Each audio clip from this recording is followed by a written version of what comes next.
fact of it is, you're bored, mate. I don't want to see you near the Coopers until further notice. We're a professional pub with standards. Have I made myself clear? Perfectly. Good. Well, I hope you learn your lesson. You have been warned. It's afternoon. Afternoon. Mr. Byron. Mr. John Winston Byron. Who wants to know? I'm Linda Fawcett, Kennet and Avon Senior Community Liaison. This is my colleague, Luke Parsons. Afternoon. Mr. Byron, I see you've seen our paperwork. I shall assume that you read and digested the contents. Mr. Byron, on March the 12th, you were granted an F1960 enforcement notice.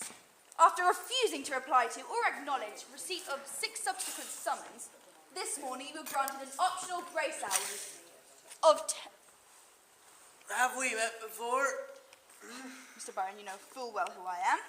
We met many times. I knew it. Me, I never forget a face. We met 3 years ago in the Salisbury Arts Centre when I gave evidence in dispute of my colleague, Pat Pickles. Pickles? Who's Pickles? You trespassed on his private property, verbally assaulted him, gagged him, stripped him bare, and locked him up in his shed. Oh, sorry, not ringing any bells. He was in there without food or water for a week. Yeah, well, Pat Pickles, right? Short, bald, shifty fat bastard. Mr. Pickles has high blood pressure, sir. He was in there without food or water. He had no access to his medicine. Lost 2.5 stones. He could have died. You know, I called his GP, and she reckons I've lowered his blood pressure. She reckons I've give Pat Pickles a good 10 years. Then 6 months ago, you attacked my colleague Peter Hans in the foyer of the Salisbury Arts Centre during the interval of Jack and the Beanstalk. Right, first of all, that was by far the worst pantomime I've ever been to. And two, what were you doing at the Christmas pantomime with Mr. Hans, a married man who clearly ate your husband? For your information, Peter and I just won first joint prize in the office sweepstake.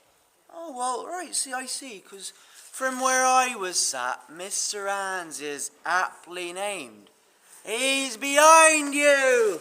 I can delete that. Ground has passed no tenants since September 1982, a period of 27 years in which no ground rents or rates have been paid to Kennet and Avon. What are you talking about? This land belongs to Kennet and Avon Council. Says who? The law, Mr. Byron, the English law. All right, turn around. I am showing the recipient a legally recognised petition of local complaints concerning the legal encampment and activities hereabouts. Would you care to read? Read me this. Turn around.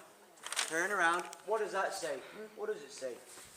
It says, fuck the new estate, Mr. Byron. Ooh, I loves it when you talk dirty to me, Linda. Mr. Byron, your disagreement is not with the new estate. There are 320 residents on that new estate, and there are 280 names recorded here. Read me those names. Go on. Okay. Take that. Francis Morgan, Don Morgan. All right, Fran and Don Morgan. They think I did them out of this painting 2 years back in Norwich.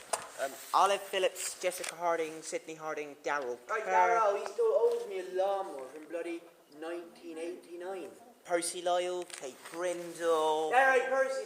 He's a manager of the Mill Breakers. We've had a few disagreements for years, but it's all cleared off now, so go on. Gordon Baker, Janet Baker, Roland Gosling, Hannah Wilkes, Dave Stroyer, Perry Stroyer, Jack Stroyer, Mavis Lennox, Phil Lennox, Belle Tyrrell, Leslie Tyrrell, Harry Spurlin, Meg Spurlin. Harry and Meg Spurlin, right, Harry and Meg Spurlin. Lee Purvis. I've never heard of him. Jack Tratner. Jack Tratner's a cunt. Nick Offer, Paul Austin. Never heard of him. Mark Tomey, Mary Tomey, Harry Fields, Gladys Fields, Jason Kettle, Lily Kettle, Marcus Kettle, Paul Kettle, Laura Butcher, Gary Forbes, John McCack. I said stop! That's enough, right? Right, look at the map. This is Roaster's Wood. I'm a Rooster Byron, and You are a drug dealer, Mr. Byron. You deal drugs to minors. We have sworn statements. South Wiltshire Police have compiled a dossier of evidence that they will use in case of any further resistance. Right now, there is a bulldozer parked on Uphaven Road. Tomorrow, it'll be joined by 24 constables. Mr. Byron, come tomorrow, 9 a.m. If you do not comply to this order, you will be seized. Your vehicle and belongings will be razed, and you will be arrested. It's over, Mr. Byron. We have you. How many houses are you building anyway? Who gets the contracts? Who gets the kickbacks? Yeah, you're right. You're right, kids. They do come here, and half of them are safer here than they are at home. You got nowhere else to go. You come here. The door's open. You don't like it. You stay the fuck away.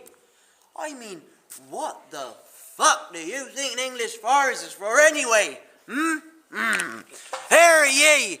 Hear ye! This is Rooster Byron telling all you Kennett and Dave on South Wiltshire bandits and all of you fuckers in the new estate. This wood is Rooster's wood.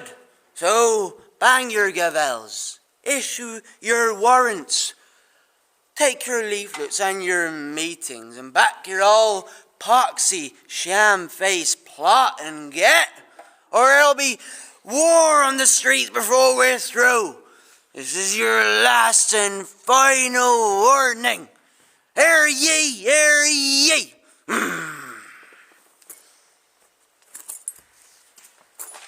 You have until 9 a.m., sir. Good day, Mr. Byron.